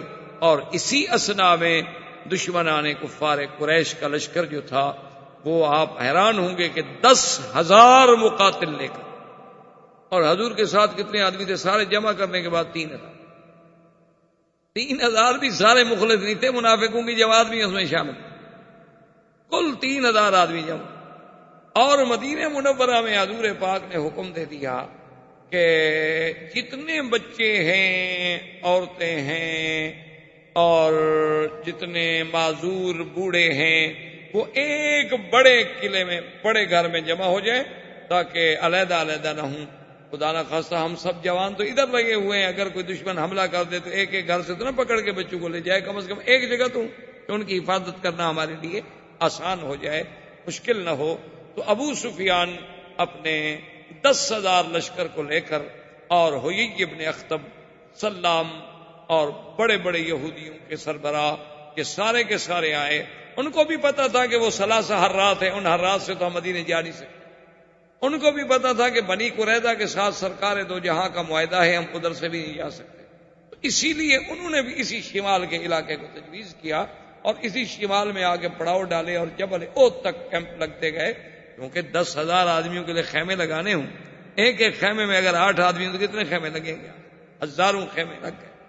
اور وہاں ان کے لشکر، اونٹ، دولت، پیسہ، مال وہ تو بالکل یعنی تیار ہو کر آئے تھے۔ اس طرح دشمنوں کی فوجیں ٹکرائیں اور مسلمانوں کے لیے خدا کی قدرت یہ ہے کہ ایک عجیب ہے۔ منافقوں نے جب دیکھا بھی 10,000 کا لشکر ہے، 10,000 سے کون لڑے؟ منافق نکل گئے۔ منافقوں کے نکلنے کے بعد خدا کی قدرت یہ ہے کہ مسلمان جو تھے بیچارے کمزور دل کے، ان کے بھی پاؤں اکھڑ گئے۔ انہوں نے کہا 10,000 آدمی سے کیسے لڑ سکتے ہیں؟ آپ سوچ سکتے ہیں کہ اس وقت میرے آقا پر اور آپ کے پروانوں پہ کیا گزری ہوگی کہ جب صبح کو اٹھے تو صرف 300 آدمی حضور کے ساتھ اور باقی سب گھروں میں چلے گئے، پکے مسلمان، صحیح العقیدہ مسلمان، لیکن پاؤں لرز گئے۔ اسی لیے قرآن کہتا ہے نا ہنالک ابتلی المؤمنون وزلزلوا زلزالا شدیدا، یہ وہ تھا ابتلا مومنوں پر کہ ہل گئے جیسے زمین میں زلزلہ۔ اسی لیے قرآن نے نقشہ کھینچا ہے اذ جاؤکم من فوقکم ومن اسفل منکم واذ زاغت الابصار، کہ جب دشمن تمہارے اوپر سے بھی اور تمہارے نیچے سے بھی، دونوں طرف سے تمہیں گھیرے میں لے لیا، آنکھیں تمہاری پھٹی کی پھٹی رہ گئی۔ وَبَلَغَتِ الْقُلُوبُ الْحَنَاجِرَ، اور جب تمہارے دل جو تھے نکل کے یہاں گلے میں آ، وَتَظُنُّونَ بِاللَّهِ الظُّنُونَا، اور اس وقت تم گمان کرتے تھے اللہ پر گمان کرنا کہ ہائے ہم اس حال میں ہیں، پتہ نہیں خدا ہماری مدد کب کرے گا، پتہ نہیں خدا کی مدد کب آئے۔ هنالک ابتلی المؤمنون وزلزلوا زلزالا شدیدا وَإِذْ يَقُولُ الْمُنَافِقُونَ وَالَّذِينَ فِي قُلُوبِهِم مَّرَضٌ مَّا وَعَدَنَا اللَّهُ وَرَسُولُهُ إِلَّا غُرُورًا، اور یہ وہی وقت تھا کہ جب منافق کہتے تھے کہ اللہ کے رسول نے جو باتیں کی ہیں وہ تو دھوکہ ہے، کہاں مدد آئے گی، کہاں نصرت آئے گی، اب تو ہم ایسے پھنسے ہیں کہ بس ان 2 چکی کے پاٹوں میں پس کے رہ جائیں گے، ہماری کوئی حفاظت کرنے والا بھی نہیں ہوگا۔ اس منظر میں یہ واقعہ تھا، زندگی باقی تو بات باقی۔ والسلام علیکم ورحمۃ اللہ وبرکاتہ۔ برادران اسلام، واجب الاحترام بزرگوں، دوستوں اور بھائیوں، دروس سیرہ نبویہ کا سلسلہ اللہ تبارک و تعالی کے فضل و منت سے سرکار دو جہاں صلی اللہ علیہ وسلم کی ولادت مبارکہ سے لے کر غزوہ احد تک اور اس کے بعد جلائے بنی نذیر اور اس کے بعد غزوہ احد تک ہم پہنچے۔ غزوہ احد کے بعد جلائے بنی نذیر کے بعد غزوہ خندق۔ غزوہ خندق کو غزوہ خندق بھی کہا جاتا ہے اور غزوۃ الاحزاب بھی کہا جاتا ہے۔ غزوہ خندق کو خندق تو اس لیے کہا جاتا ہے کہ سرکار دو جہاں صلی اللہ علیہ وسلم نے حضرت سلمان فارسی رضی اللہ تعالی عنہ کے مشورے پر خندق کھدوانے کا حکم دیا اور خندق کھدوائی گئی، اس لیے اس مناسبت سے اس غزوے کو غزوہ خندق بھی کہا جاتا۔ غزوہ اور سرایہ میں فرق ہی یہ ہوتا ہے کہ جس جنگ میں سرکار دو جہاں صلی اللہ علیہ وسلم بذات ہی خود تشریف فرما ہوں وہ غزوہ ہو۔ اگر حضور صلی اللہ علیہ وسلم لشکر بھیجیں اور آپ تشریف نہ لے جائیں تو اس کو سریہ کہا جائے۔ اسی لیے محدثین کرام رضوان اللہ علیہم اجمعین نے سرکار دو جہاں کے غزوات اور سرایہ کو علیحدہ علیحدہ ابواب میں ذکر کیا ہے۔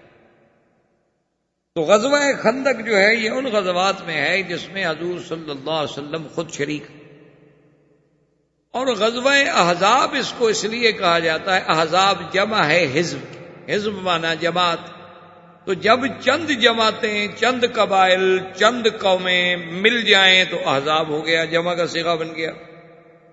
تو بنی نذیر کے اجلاء یعنی جلا وطن کرنے کے بعد بنو نذیر کے یہودیوں میں جو بڑے بڑے ان کے سردار تھے، حیی ابن اخطب،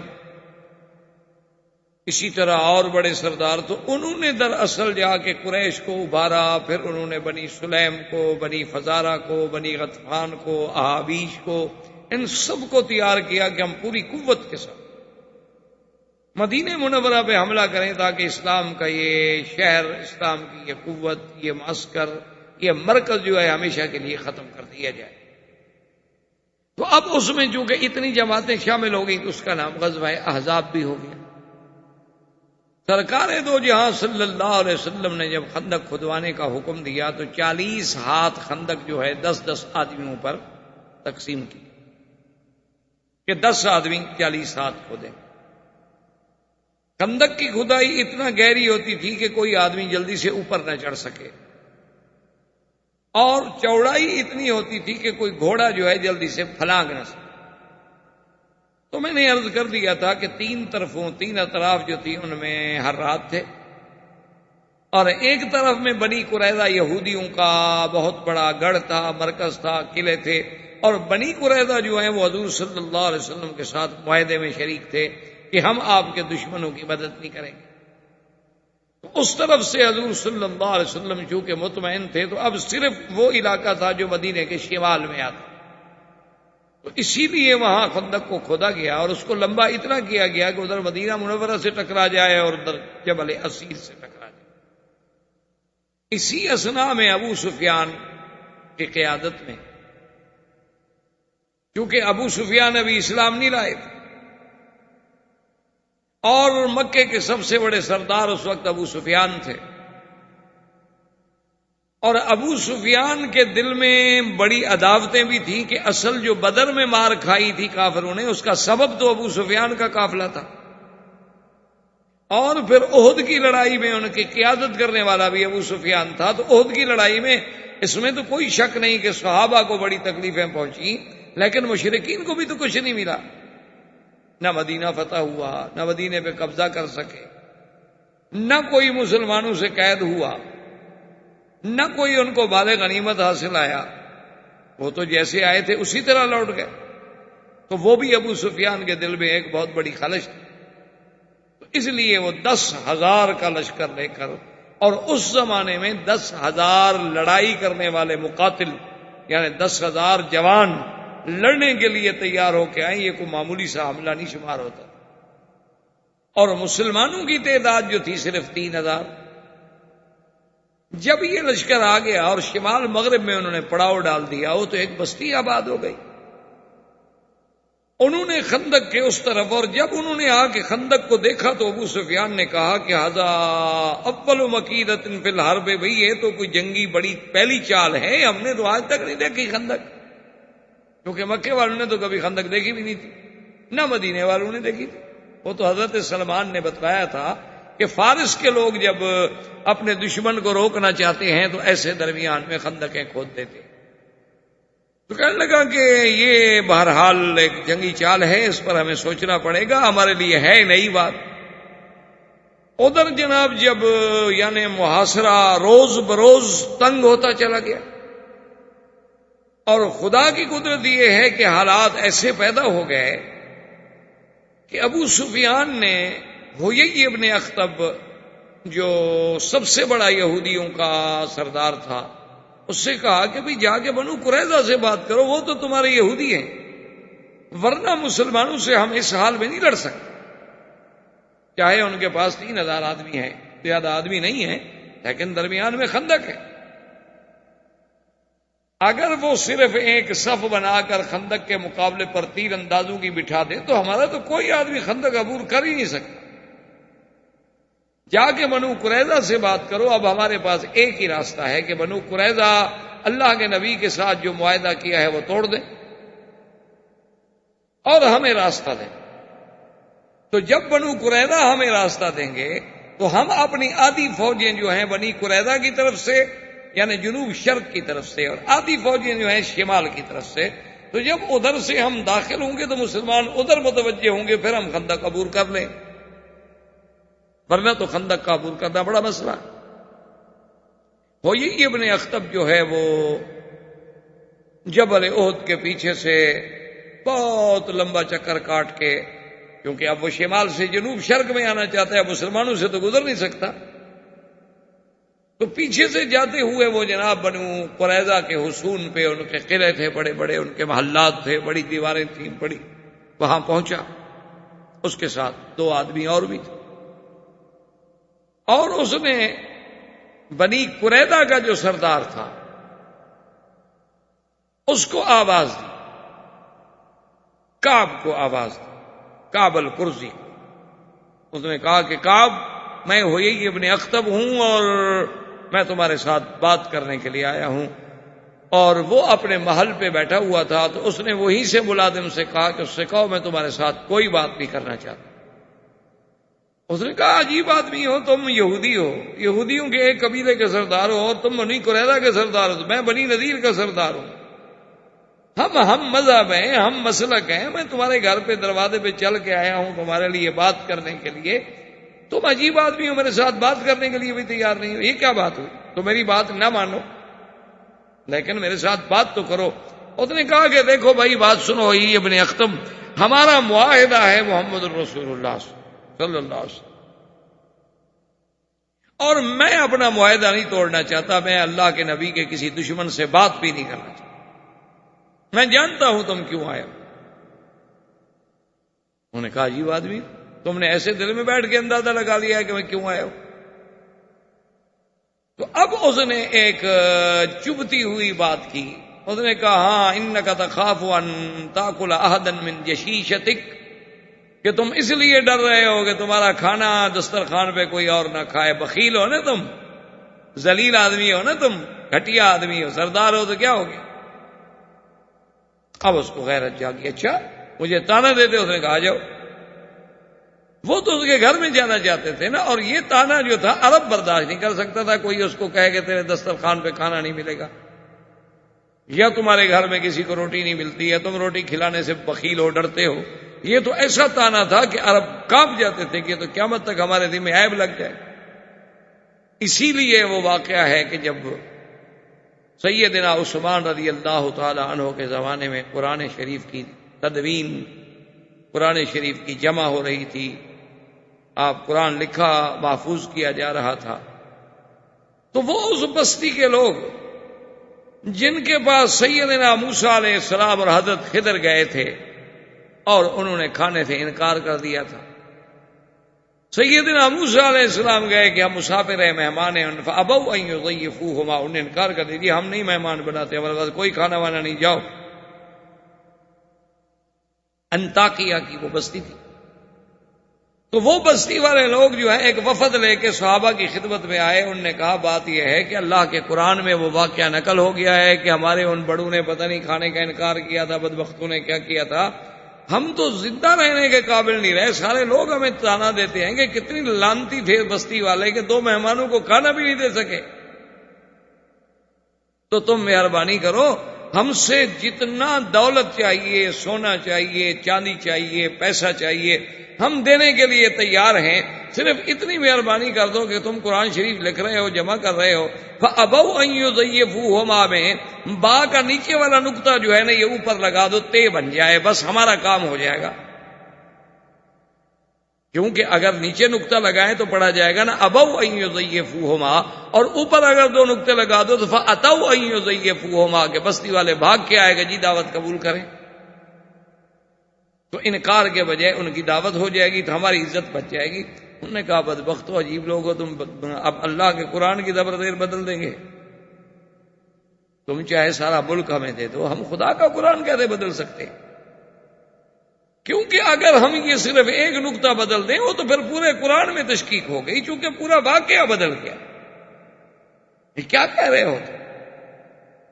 اور اللہ کا قرآن غیر محرف و غیر مبدل ہے، جس میں نہ نقطہ بڑھایا جا سکتا ہے نہ کم کیا جا سکتا ہے، تو اللہ کی حفاظت میں ہے. اگر ہم ایک جگہ لکھ دیں گے تو کیا ہو جائے گا؟ جو سینوں میں محفوظ ہو چکا ہے وہاں کون پڑھے گا؟ اسی لیے یہ بھی قرآن کا اس 21ویں صدی کا معجزہ سمجھیں کہ آج بھی جو پوری دنیا میں شیعہ یہ شور کرتا ہے کہ یہ قرآن ناقص ہے، محرف ہے، مبدل ہے، اور اصل قرآن جو ہے وہ مصحف علی اور مصحف فاطمہ ہے جو غار میں محفوظ ہے، اور منتظر مہدی کے پاس ہے، وہ جب آئیں گے تو وہ نکال کے لے آئیں گے، قائم آل محمد جب ظاہر ہوگا تو وہ لے کے آئے گا. تو اللہ کی شان دیکھیں کہ صنعا یمن میں سیدنا علی کے اپنے ایک ہاتھ اور قلم سے لکھا ہوا قرآن مل گیا، اور اس پر پوری دنیا کے بڑے بڑے جرمنی اور یورپ ان کے بڑے بڑے ماہرین جو ہیں آثار قدیمہ کے، ان کی تحقیق کے بعد یہ بات پایا، ثبوت کو پہنچ گئی کہ واقعی یہ اتنا 100 سال پہلے لکھا گیا ہے اور یہ صحیح نسخہ ہے. اور وہ اوراق مبارک اتنے بوسیدہ ہو چکے تھے کہ اس پہ پتہ نہیں کئی لاکھ ڈالر انہوں نے معاوضہ دیا ہے اس کمپنی کو کہ جو مثالے کے ساتھ ان کاغذوں کو پھر جوڑے اور ان کو پھر زندہ رکھے تاکہ وہ کاغذات پھٹ نہ جائیں. تو اب اس کو انہوں نے صنعا میں باقاعدہ وزارت الشؤون الاسلامیہ نے زیارت کے لیے رکھ دیا ہے، اور لاکھوں لوگوں نے جا کے اپنے آنکھوں سے دیکھا ہے. اور سیدنا علی کا جو اپنی قلم کا لکھا ہوا ہے قرآن اس میں، اور حضرت عثمان کے قرآن میں ایک زبر زیر کا فرق بھی نہیں. تو بہرحال جب اس کو اس کی بخل کا تانا دیا گیا تو اس نے بلا لیا اور بیٹھے. تو حیی ابن اخطب بڑا چرب زبان تھا، بڑا بولنے والا آدمی تھا. اس نے کہا کہ آپ کیا بات کر رہے ہو، عجیب بات، میں نے ساری دنیا کو ہلا ڈالا کہ بھئی میں نے مکہ سے قریش کو نکالا، بنو غطفان کا 4000 کا لشکر لے کے آیا، بنو فزارہ، بنو سلیم، احابیش، ان سب لوگوں کو میں لے کے آیا کہ ایک ہی دفعہ مسلمانوں کی قوت کو ہمیشہ کے لیے ختم کر دیں. اب تم یہاں معاہدہ کر کے بیٹھے ہوئے، کیا معاہدہ ہے بھی تمہارا ان کے ساتھ؟ جب تم ان کو نبی نہیں مانتے، وہ تمہیں مسلمان نہیں مانتے، تو کس بات کا معاہدہ یار؟ عجیب بیوقوف آدمی ہو. تم ہمارا ساتھ دو تو ایک دن میں بات ختم ہو سکتی ہے. ان کے پاس کل 3000 ہمارے پاس 10,000 کا لشکر. صرف تم ہمیں راستہ دے دو، چلو بندے بھی نہ دو، اپنے بندے جنگ میں بھی نہ جھونکو، چلو کل تھوڑا بہت کوئی بہانہ بھی بن سکتا ہے کہ جی وہ ادھر سے عبور کر گئے، ہمیں خیال نہیں رہا، ورنہ ہم نے تو کوئی مدد نہیں کی. تو تم اس طرح کرو کہ ہمیں اپنے قبیلے سے گزرنے دو، ہم اپنی آدھی فوجیں جو ہے اس طرف ڈال دیتے ہیں تاکہ جنوب شرقی سے بھی حملہ ہو اور شمال سے بھی حملہ ہو، مسلمانوں کی قوت کو ہمیشہ کے لیے ختم کر۔ اور آخر میں آ کر وہ مان گیا، انہوں نے کہا کہ ٹھیک ہے، ہم حضور کے ساتھ معاہدہ توڑتے۔ حضور صلی اللہ علیہ وسلم کو بھی اڑتی ہوئی خبر پہنچی کہ یہودی جو ہیں بنی قریظہ وہ تو معاہدہ توڑ رہے ہیں۔ اب اگر وہ معاہدہ توڑ دیں تو بات ہی ختم ہوگی، وہ جنوب شرقی جو ہے وہ تو محفوظ نہ رہا مدینہ منورہ کا۔ تو حضور صلی اللہ علیہ وسلم نے فوراً 2 حکم جاری کر۔ ایک تو آپ نے سعد ابن معاذ اور سعد ابن عبادہ رضی اللہ تعالی عنہما، یہ دونوں سعد اور حقیقتاً بھی سعد تھے، ان کو بلایا کہ دیکھو تمہارے تعلقات ہیں، چونکہ یہ دونوں جو تھے یہ قبیلہ اوس کے سردار تھے، اور قبیلہ اوس اور خزرج جو ہے، خزرج قبیلہ جو تھا ان کا تعلق تھا یہود بنی نذیر سے، وہ ان کے حلفاء تھے، اور قبیلہ اوس جو ہے یہ بنی قریظہ کا حلیف تھا۔ تو انہوں نے کہا کہ وہ تمہارے حلفاء ہیں، تمہارے ساتھ ان لوگوں کے پرانے تعلقات ہیں، اور پھر بنی قریظہ نے ہمارے ساتھ معاہدہ کیا، تو ہمیں پتا چلا ہے کہ وہ معاہدہ توڑ رہے ہیں، غدر کر رہے ہیں، تم جا کے ان سے بات کرو، ایک تو پتا کرو کہ کیا واقعی معاہدہ توڑ رہے ہیں یا نہیں توڑ رہے ہیں، اگر نہیں توڑ رہے تو بات ختم ہو گئی، لیکن اگر وہ معاہدہ توڑ رہے ہیں تو انہیں مجبور کرو کہ بے وقوفو کیا کر رہے ہو تم، اللہ کے نبی کے ساتھ معاہدہ توڑ رہے ہیں۔ لیکن ایک بات کا خیال رکھنا کہ خبر جو بھی ہو اس کو کسی پہ ظاہر نہیں کرنا، واپس آ کر مجھے بتانا ہے، اور اگر میں صحابہ کے جمع غفیر میں بیٹھا ہوں تو پھر اشارے سے بات کرنی ہے، کنایے سے بات کرنی ہے، ظاہر نہیں کرنا، کیونکہ اگر یہ بات کا پتہ چل گیا تو مسلمانوں کے تو حوصلے پست ہو جائے۔ حضور صلی اللہ علیہ وسلم نے ایک فیصلہ یہ فرمایا اور دوسرا یہ حکم دیا کہ مدینہ منورہ میں تمام عورتوں کو، تمام بچوں کو، تمام بوڑھوں کو ایک بڑے محل میں، ایک بڑے مکان میں، ایک بڑی حویلی میں بند کر دیا جائے تاکہ وہ ایک جگہ محفوظ رہیں کہ ہم جوان تو سارے خندق پہ آئے ہوئے ہیں، مدینہ منورہ تو خالی ہے، اگر خدا نہ کرے کوئی دشمن حملہ کر دے تو پھر عورتوں اور بچوں کی حفاظت کرنا تو مشکل ہو جائے، ایک ایک گھر پہ کون پہرا دے؟ ایک جگہ جب وہ محفوظ ہوں گے تو اللہ رحمت کرے گا، پہلے تو کوئی حملے کرنے کی ضرورت بھی نہیں کرتا نا، اکیلی عورت ہے تو اٹھا لے گا۔ اور وہاں جو ہمارے صحابہ کمزور ہیں، ضعیف ہیں، بوڑھے ہیں، یہ بھی وہاں بھیج دیے جائے، کیونکہ لڑ تو سکتے نہیں بیچارے، تو وہاں عورتوں کا ایک جگہ اجتماع کر دیا گیا۔ حضرت سعد واپس آئے اور وہ خبر لے آئے کہ یہودیوں نے معاہدہ توڑ دیا۔ آئے تو حضور صلی اللہ علیہ وسلم صحابہ کے مجمع میں بیٹھے ہوئے تھے، تو حضور نے جب دیکھا تو حضور تو پہچان گئے اس کے چہرے سے کہ بھی خبر اچھی نہیں ہے۔ آپ نے پوچھا کہ ہاں کیا خبر ہے؟ اس نے کہا جی القارۃ والعدو، حضور کیا کریں، دشمن ہے اور اس حملے کا خطرہ ہے، ہر طرف دشمن ہے اور تو کوئی ایسی بات نہیں۔ تو حضور نے فوراً اس کی بات کو رکھنے کے لیے فرمایا اللہ اکبر، اس میں ایک اظہار تھا کہ اللہ بڑا ہے، وہ اگر ہمیں نقصان پہنچانا چاہتے ہیں تو کیا کریں گے، اور دوسرا یہ اظہار تھا کہ مسلمان یہ سمجھیں کہ حضرت سعد اچھی خبر لائے ہیں، حضور خوش ہو کے اللہ اکبر کہہ رہے۔ لیکن وہ بات چھپی نہیں رہ سکتی، آخر وہ بات جو تھی نکلتے نکلتے مسلمانوں کے پاس بھی پہنچ گئی کہ بنو قریظہ نے عہد توڑ دیا ہے۔ نتیجہ یہ نکلا کہ جو منافقین تھے وہ فوراً بھاگ گئے، اور جو مسلمان تھے بیچارے ضعیف اور کمزور دل وہ بھی بھاگ گئے۔ حضور جب صبح کو اٹھے تو 3000 میں باقی 300 آدمی ساتھ۔ احباب کرام، اس کے بعد اب آپ اس مبارک سلسلے کی CD نمبر 20 سماعت فرمائیں۔